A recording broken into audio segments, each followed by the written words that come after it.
of the community. As we said, part of the nurturance of the faith life of the family is to serve in love the way Jesus did.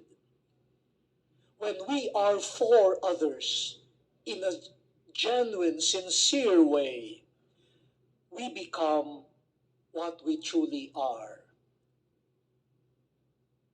A family that eats together is a good family.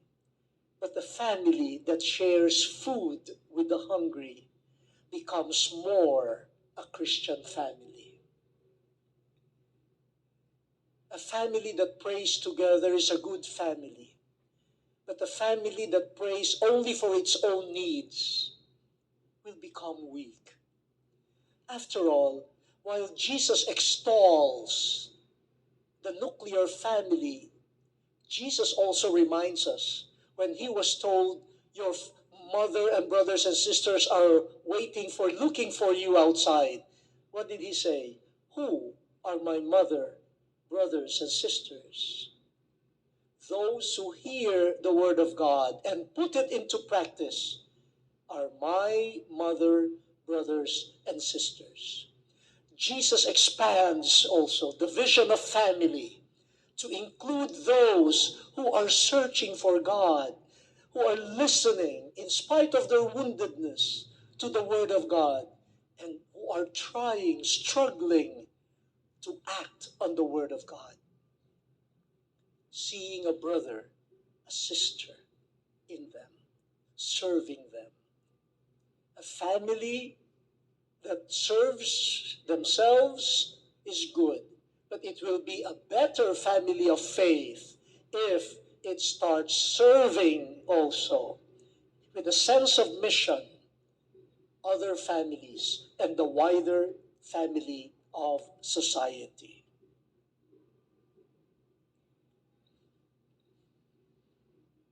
So maybe after this, some of you would volunteer to go to Iraq. or or go on, and then there will be another ceremony here where Archbishop Miller will commission families. This family will be sent by the Diocese of Vancouver to Aleppo. And so, and that strengthens the nuclear family and strengthens also the wider family in faith.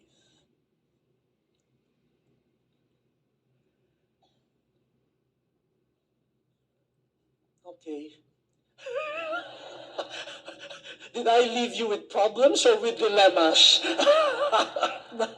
So as I said, no, this will not be a comprehensive thing. I was just trying to prick your imagination, and I was your faith imagination, and see how fundamental elements of faith that gives us certainty to hope, faith that makes us see gifts, grace, to be cared for. The faith vision where the wounded rises to new life, but in the resurrection the wounds remain and they become wounds of peace and forgiveness. Then the faith that says, as the Father has sent me, so I send you. Let me really end now, with a story. I told this to some people already. I've told this, but I think it merits a repetition regarding mission and going out of one's nuclear family. Again, this comes from my encounter with people in Lebanon, and so I saw how some of the Caritas Lebanon workers and volunteers, how they have become weary and tired. And I was afraid that they might lose their sense of mission, lose their perspective of faith as being sent by Jesus. Because, you can absorb so much negativity and then lose sight of the faith. So I told them, please open your eyes of faith. See signs of hope. See signs of goodness. See signs of the presence of the risen Lord in the situations that you are faced with. And they will encourage you. They will give you new life.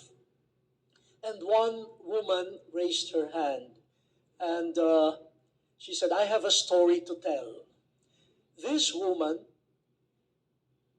was tasked by Caritas Lebanon to serve illegal migrants, especially those who work without documentation permits, and they are put in a detention center. They do not call it a jail. They distinguish between a jail for criminals and a detention center for those whose documents and permits have expired. But it's still a detention center.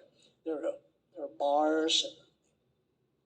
Now, this woman, she even brought me there. She told us the story. She was invited by Caritas Syria to give a seminar training to some of the volunteers of Caritas Syria on how to minister to illegal migrants. She lived in a convent of sisters, and every day she would take a taxi to the site of the conference. One day, she reached her destination. She asked the driver, how much will I pay you? And the driver said, no need to pay. She said, I have money. I can pay you. And the driver said, no need to pay. She said, but you are working. You need to earn too. And I have money. I can give you. And the man said, no need. She panicked. She said, oh, what will this man demand of me? So she said she was almost screaming, shouting, said, tell me, how much do I owe you? I have money to pay you. And the man said, how can I accept money from Caritas? So she asked, how did you know that I worked for Caritas? The man said, 3 years ago, I was in prison in Lebanon. I saw you there.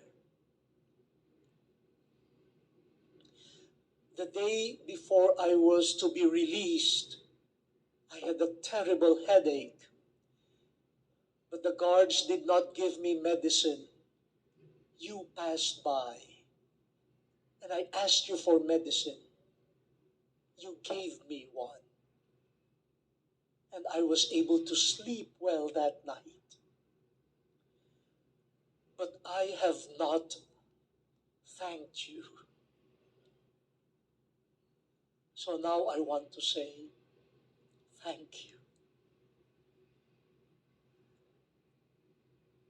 3 years, for 3 years, the face of that woman was embedded in his mind and heart, filled with gratitude.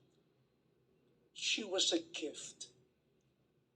And in his woundedness, peace came through this woman. And now, God allowed their paths to cross after 3 years in Syria.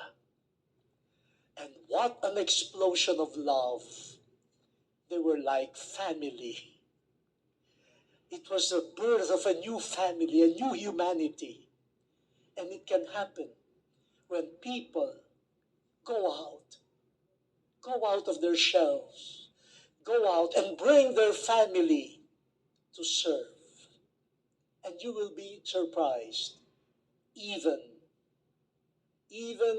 on the road, on a road in Syria, a new family could be born. So the woman ended her story by saying, I may be tired, but I will continue serving in Caritas. Sense of mission and her contribution to a new family. I will keep my promise. I end here. Really end here. Thank you very much for your patience and your understanding. Thank you.